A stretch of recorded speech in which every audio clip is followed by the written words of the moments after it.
पारस पत्थर की सच्ची पहचान। मेहनत से बड़ा कोई जादू नहीं। बहुत समय पहले की बात है। एक गांव में हरिशंकर नाम का एक बुजुर्ग किसान रहता था।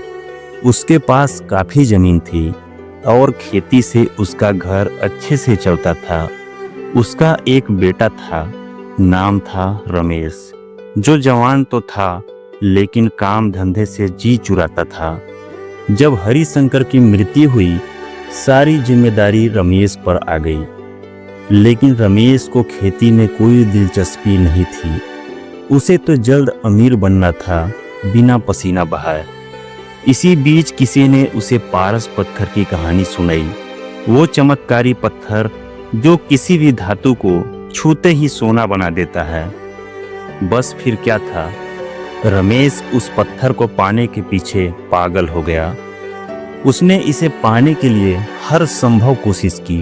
साधुओं से मिला, तांत्रिकों से मिला, दूर दूर तक भटकता रहा, लेकिन पारस पत्थर तो उसे कहीं नहीं मिला। इस लालच में कई ठगों ने उससे लाखों रुपए ठग लिए। फिर वो कुछ ढोंगी बाबाओं के जाल में भी फंस गया। रमेश को न पारस पत्थर मिला, न पैसा बचा। उल्टा उसे अपनी जमीन तक बेचनी पड़ी। रमेश की पत्नी सुनीता उसे बार बार समझाती, खेत है, जमीन है, मेहनत करो, यही असली कमाई है। लेकिन रमेश पर तो पारस पत्थर का भूत सवार था। फिर एक दिन गांव में एक संत पधारे। लोग अपनी अपनी समस्याएं लेकर पहुंचे। रमेश भी अपनी पत्नी के साथ गया और अपनी परेशानी बताई। संत मुस्कुराए और बोले, अगर तुम मेरी बात मानो तो तुम्हें पारस पत्थर जरूर मिलेगा। रमेश ने तुरंत हामी भरी। संत ने कहा, तुम्हें केले के पेड़ों की पत्तियों से हर सुबह ओस की बूंदें इकट्ठा करनी है। जब तक 5 लीटर ओस जमा न हो जाए, रुकना नहीं। और याद रखना, कोई चालाकी या मिलावट मत करना। रमेश को काम आसान लगा, लेकिन जैसे ही उसने शुरू किया, समझ आया ये तो बहुत लंबी मेहनत का काम है। उसने धीरे धीरे अपनी जमीन पर केले के पौधे लगाने शुरू किए। पौधे बढ़े, ओस की कुछ बूंदें मिलती, लेकिन 5 लीटर पूरा करना असंभव जैसा लग रहा था। वो हार नहीं माना, और भी पेड़ लगाए, सालों मेहनत करता रहा। 2 साल बाद वो 5 लीटर ओस इकट्ठा करने में सफल हो गया। वो संत के पास गया और खुश होकर कहा, संत जी, आपकी आज्ञा से मैंने 2 साल मेहनत कर ये ओस जमा की है। अब कृपया इसे पारस पत्थर बना दें। संत बोले, कल आना और अपनी पत्नी को भी साथ लाना। अगले दिन रमेश अपनी पत्नी के साथ संत के पास पहुंचा। संत ने कहा, मैंने पूरी कोशिश की, लेकिन ये ओस पारस पत्थर में नहीं बदल पाई।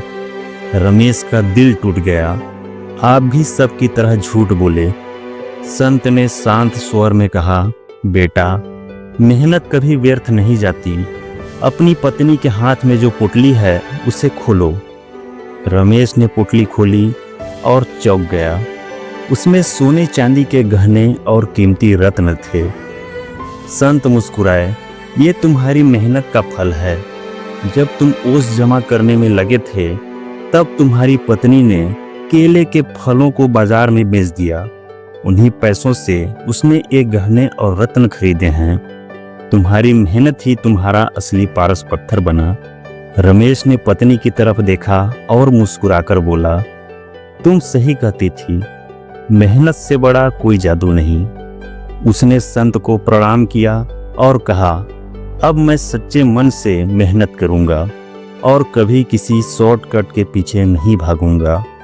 उस दिन के बाद रमेश ने कड़ी मेहनत की, फिर से अपनी जमीन वापस खरीदी और समाज में अपनी खोई हुई इज्जत भी वापस पाली। मेहनत ही असली पारस पत्थर है। शॉर्टकट से नहीं, बल्कि लगातार प्रयास से ही सच्ची सफलता मिलती है। अगर आपको यह कहानी अच्छी लगी हो तो वीडियो को लाइक करें, दोस्तों के साथ शेयर करें और ऐसे ही सिखाने वाली कहानियों के लिए चैनल को सब्सक्राइब जरूर करें। धन्यवाद।